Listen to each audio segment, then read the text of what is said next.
రసాలా కావాలా? సిగ్గులేదు ఇన్ని పళ్ళు తినటానికి. ఇవన్నీ నేను తింటాలే. నైట్ ప్లాన్ ఏముంది? అండర్వేర్ కూడా బెల్ట్ పెట్టుకొని తిరుగుతున్నాడు అక్కడ. ఏ ఎలాస్టిక్ లూజ్ అయిపోయిందా? అర్థమైంది.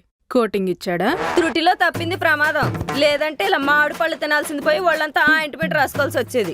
అంటే ఈ వేసవకాలంలో కూడా ఇంట్లో కూర్చుని ఆవకాయ పచ్చళ్ళు తొక్కు చట్నీలు చేసుకోవడమేనా?